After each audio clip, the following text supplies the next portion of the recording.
হঠাৎ করে ছেলে আমার বাহানা করলো পিৎজা খাবে।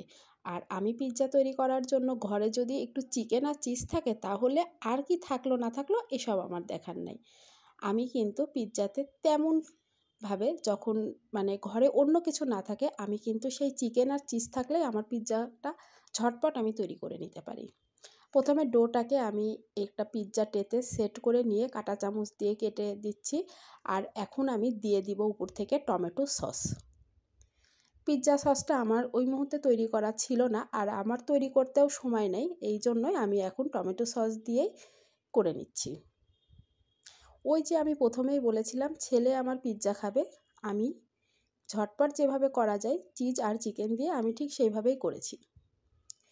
একটু চিজ দিলাম, আমার পিৎজা মানে চিজ থাকতে হবে অনেক বেশি। আর আমি এই চিকেনটাকে ভেজে নিয়েছিলাম কাঁচামরিচ কুচি, ক্যাপসিকাম কুচি আর হলো পেঁয়াজ দিয়ে। তারপরে আবারও উপর থেকে দিয়ে দিচ্ছি চিজ। আর একটু যে পিৎজার যে ঘ্রাণ আসে সেটা কিন্তু অরিগ্যানো থেকে, সেই অরিগ্যানোটা উপর থেকে দিয়ে ফ্রি হিট করা ওভেনের মধ্যে আমি দিয়ে দিলাম পিৎজা ট্রেটা। এখন আমি এইটাকে 10 থেকে 12 মিনিট বেক করে নিয়ে নিচ্ছি। 10-12 মিনিট পর দেখতে পাচ্ছেন আমার পিৎজাটা খুব সুন্দর মতো হয়ে গিয়েছে। এই যে দেখেন চিজগুলো একদম গলে গিয়েছে। বাকি সব যেহেতু রেডিই ছিল এই জন্য চিজ গলতে আর ব্রেডটা তৈরি হতে খুব বেশি সময় লাগে না, কিন্তু 10 মিনিটেই পিৎজা রেডি। আর বাকি উপকরণগুলো রেডি করতে যা সময়।